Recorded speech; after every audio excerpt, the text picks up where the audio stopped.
निशा और माधवी फ्रेंड्स थी। निशा जहां अमीर घर की लड़की थी तो वहीं माधवी एक गरीब परिवार से थी, लेकिन फिर भी उन दोनों में दोस्ती काफी ज्यादा गहरी थी।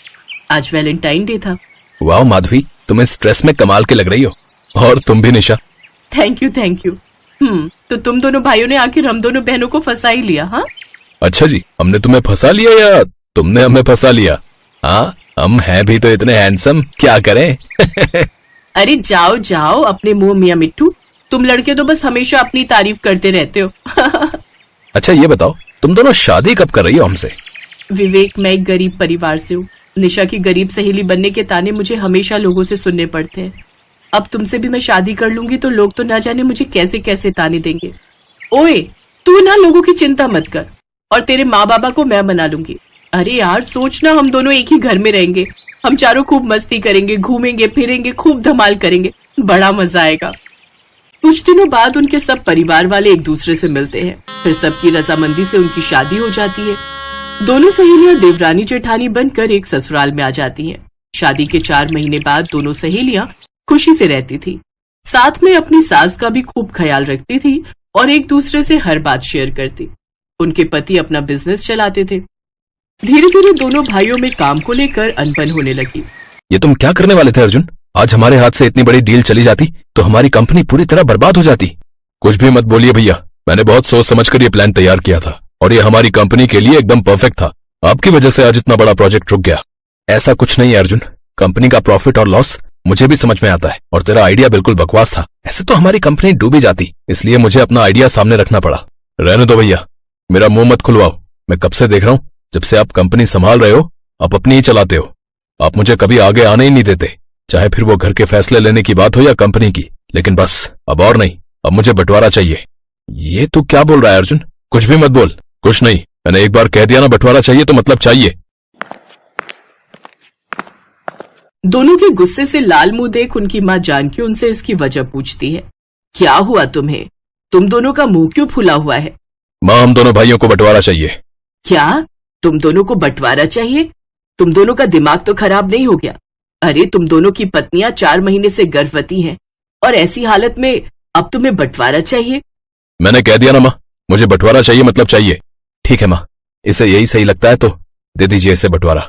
अब से ये दोनों ऊपर के फ्लोर पर रहेंगे और हम नीचे के फ्लोर पर, और आप हमारे साथ ही रहेंगी नीचे, क्योंकि आप बार बार सीढ़ियां चढ़ उतर नहीं सकती।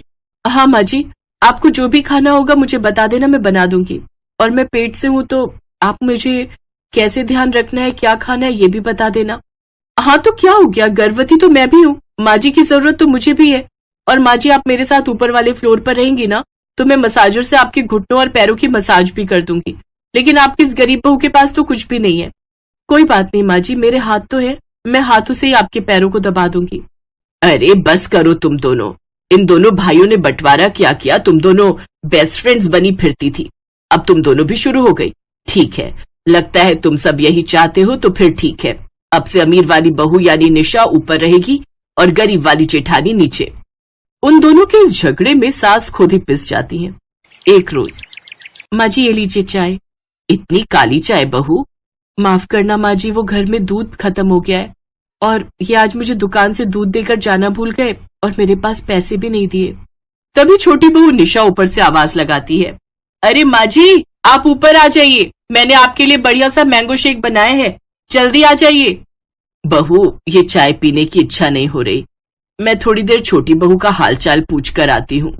माधवी जानती थी कि उसकी सास ऊपर क्यों गई है। मैंगो शेक पीने का मन तो माधवी का भी था, लेकिन वो जानती थी कि उसके पति की आमदनी आजकल कुछ खास नहीं हो पा रही, इसलिए वो अपना मन मार कर रह जाती है। ऐसे ही एक रोज सास का जन्मदिन आता है।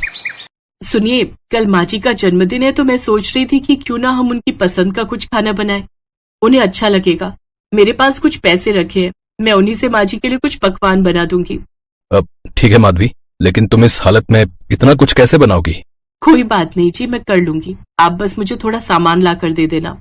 ऊपर अमीर देवरानी भी सास के जन्मदिन की तैयारी कर रही होती है।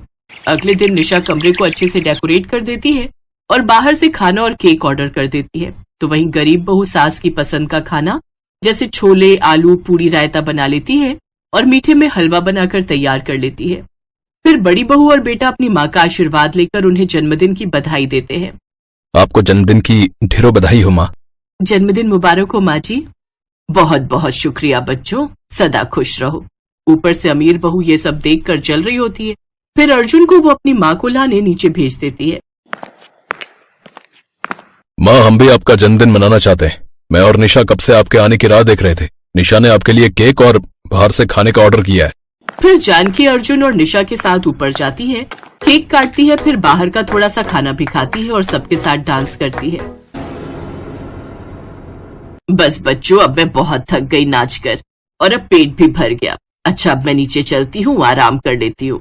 कुछ देर बाद जानकी सीढ़ियों से नीचे उतरकर आ रही होती है कि तभी उसका पैर फिसल जाता है और उसे चोट लग जाती है। उसे जल्दी से अस्पताल ले जाया जाता है। जो डॉक्टर उसका इलाज करता है वो उनका फैमिली डॉक्टर होता है। क्या बात है विवेक, आंटी को ये चोट कैसे लगी? वो अर्जुन अपनी पत्नी के साथ ऊपर वाले फ्लोर पर रहता है और हम नीचे वाले पर। माँ जी का जन्मदिन था तो हम दोनों ने उनके लिए पार्टी रखी थी। वो ऊपर नीचे कर रही थी और इसी में फिसल गई। मैं आंटी को अच्छे से जानता हूँ।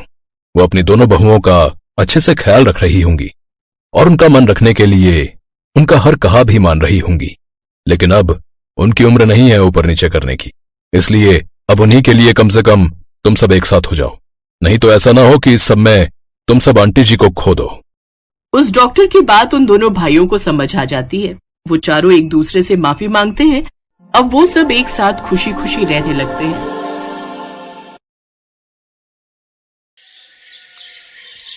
सलोनी एक अमीर घर की लड़की थी। रोहित और उसकी लव मैरिज थी। रोहित की फैमिली ठीक ठाक थी। रोहित के पापा रमेश कुमार एक बार काफी बीमार पड़ गए।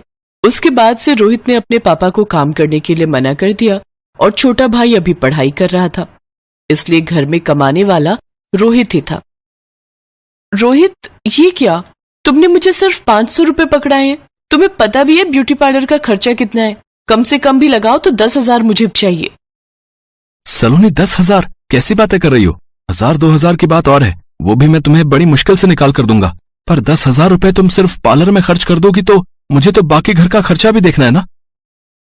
काश मैंने पापा की बात मान ली होती और तुमसे शादी न की होती, तो आज मैं अनमोल के साथ कितनी अच्छी लाइफ बिता रही होती।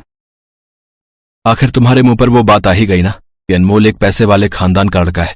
खैर छोड़ो, अब ये सब बातें करके मेरा मन मत दुखाओ। मैं पहले ही बहुत परेशान हूँ। पापा को दवाई दिलाने लेकर जाना है, मैं अभी जा रहा हूँ। शादी के बाद रोहित और सलोनी के रिश्ते में खटास आने लगी, जिसकी सबसे बड़ी वजह सलोनी का एक अमीर खानदान की लड़की होना। सलोनी की फरमाइशें बहुत बढ़ती ही जा रही थी, जिन्हें पूरा करना रोहित के हाथ में नहीं था। पर रोहित अपनी तरफ से पूरी कोशिश करता था कि वो किसी भी तरह सलोनी को खुश रख सके। माँ, सलोनी कहाँ है? बेटा, सलोनी तो बाजार गई हुई है। काफी देर हो गई, एक बार फोन करके देख। हाँ, मैं करता हूँ। वैसे मैं सोच रहा था अगले हफ्ते सलोनी का जन्मदिन आ रहा है, तो क्यों ना हम घर पर एक छोटी सी पार्टी रखें। सलोनी को अच्छा लगेगा। वर्षा दीदी और जीजू को भी बुला लेंगे। हाँ, ये तो बहुत अच्छी बात है बेटा। सलोनी का इस घर में पहला जन्मदिन है। अगर हम उसका जन्मदिन करेंगे तो उसे अच्छा लगेगा। रोहित बेटा, एक काम कर, मेरे जो मित्र हैं उनका केटरिंग का काम है। वो घर में पार्टी की अच्छी व्यवस्था कर देंगे। मैं उन्हें फोन मिला देता हूँ। तभी सलोनी आ जाती है। एक सेकंड पापा जी, बर्थडे मेरा है तो पार्टी की प्लेस और पार्टी की सारी अरेंजमेंट्स भी मैं ही डिसाइड करूंगी। ये आप जो कैटरिंग और घर में पार्टी का बोल रहे हैं, ये मेरे स्टेटस में नहीं है। मुझे अपने तरीके से अपना जन्मदिन मनाने की आदत है और मैं पहले ही 7 स्टार होटल में बुकिंग करके आ चुकी हूँ। और हाँ, टेंशन लेने की कोई जरूरत नहीं है। सारा अरेंजमेंट मेरे पापा देख रहे हैं। उन्होंने मुझे अपना क्रेडिट कार्ड दे दिया था, मैं उससे बिलिंग करके ही घर आ रही हूँ। बस आप सब तैयार रहना, मेरे बर्थडे की शाम 7 स्टार होटल में पार्टी है, तो आप सभी थोड़ा अच्छे से बनकर चलिएगा, मेरी इंसल्ट ना हो बस। सलोनी, ये क्या तरीका है? रोहित गुस्से में आने ही वाला था कि तभी उसकी माँ उसे रोक देती है। रोहित बेटा, आराम से, कोई बात नहीं। सलोनी का पहला जन्मदिन है, उसे अपने हिसाब से करने दे। हमारा बीच में बोलना ठीक नहीं। अगर वो चाहती है कि हम उसके जन्मदिन पर उसके साथ होटल जाएं, तो हम सब जरूर जाएंगे। आखिर वो इस घर की बहू है। रोहित बेटा, तुम्हारी माँ ठीक कह रही है। और फिर जन्मदिन मनाने से सलोनी की खुशी देखनी है कि वो किसमें खुश है। अब कहीं भी मनाओ, चाहे घर में या बाहर। माँ, मैं अभी आता हूँ। रोहित कमरे में जाता है और सलोनी पर गुस्सा होने लगता है। सलोनी, मैं कोशिश कर तो रहा हूँ कि तुम्हें हर तरह से खुश रखूं, पर तुम हो कि बीच में अपने घर वालों को ले आती हो। तुम्हें क्या जरूरत थी 7 स्टार होटल में इतनी बड़ी पार्टी रखने की? तुम मुझे कहती तो मैं तुम्हारे लिए किसी अच्छे रेस्टोरेंट में बुकिंग कर देता, पर तुम हमेशा अपनी अमीरी का रौब दिखाती हो। सलोनी, ये सब ठीक नहीं है। अरे ठीक कैसे नहीं है? तुम जानते हो मेरे बर्थडे के लिए मेरे घर में सबको बहुत इंतजार रहता है। मेरी फ्रेंड्स, मेरे फैमिली मेंबर सब मेरा बर्थडे बहुत धूमधाम से मनाते हैं। एक तो मैंने तुम्हारे घर वालों की इज्जत बचाई है। सब मेरे से बर्थडे पार्टी के लिए कह रहे थे। अब मैं यहाँ छोटे से घर में तो किसी को बुला नहीं सकती थी, और तुम्हारे पापा की बात सुनकर तो मुझे वैसे ही हंसी आ रही है। पता नहीं कौन सी कैटरिंग की बात कर रहे हैं। बस अब मेरा मुंह मत खुलवाओ, और तुम लोगों को मैंने बोल दिया है मेरे बर्थडे वाले दिन शाम को अच्छे से रेडी हो जाना। इसके बाद मुझे इस बारे में कोई बात नहीं करनी। सलोनी के व्यवहार से रोहित और उसके माता पिता थोड़े दुखी थे, पर सलोनी अब उनके घर की बहू थी, इसलिए उन्होंने ज्यादा कुछ नहीं कहा। सलोनी अपनी ननद वर्षा और उसके पति को भी बर्थडे के लिए इनवाइट करती है। सब लोग खाने की टेबल पर बैठे हुए थे। रोहित, ये क्या? माँ जी ने शॉल ओढ़ रखी है। वो तो ऐसे कपड़े पहनकर आई है जैसे दिसंबर की ठंड हो। तुम्हें पता है गर्मी का मौसम है और ये शॉल ओढ़कर आ गई है। सलोनी, माँ को एसी में बैठने की आदत नहीं है, और यहाँ फुल एसी चल रहा है। माँ ज्यादा देर एसी में नहीं बैठ सकती, पर वो तुम्हारे लिए यहाँ आई है। अब यहाँ तो काफी समय लग जाएगा, और एसी में उनसे बैठा नहीं जाएगा, इसलिए मैंने ही उन्हें बोला था कि वो कोई शॉल रख ले। इसमें हर्जी क्या है? सलोनी बेटा, जरा इधर आना। आई पापा। सलोनी बेटा, केक कट चुका है। अपने ससुराल वालों की पसंद का क्या ऑर्डर करना है वो पूछ लो। हम सब ने तो अपनी पसंद का ऑर्डर कर दिया है। पापा, ये सब तो वही दाल रोटी खाने वाले हैं। इन सब ने 7 स्टार होटल का खाना शायद ही कभी खाया हो। पहले वो देखो ना, वर्षा दीदी के बच्चे ऐसे कोल्ड ड्रिंक पी रहे हैं जैसे उन्होंने लाइफ में कभी कोल्ड ड्रिंक पी ही ना हो। सच, कैसे गवार ससुराल वालों को बुला लिया मैंने अपनी बर्थडे की पार्टी में। तभी वर्षा वहां से गुजरते हुए सलोनी की बात सुन लेती है, और वो अपने दोनों बच्चों को समझाकर बैठा देती है। रोहित के मम्मी पापा ज्यादा हैवी खाना नहीं खाते थे, तो उन्होंने दाल और चपाती ही खाई। रोहित का मन थोड़ा खराब था, और वर्षा भी सलोनी की बातें सुन चुकी थी, पर सलोनी के बर्थडे की वजह से कोई कुछ बोल नहीं रहा था।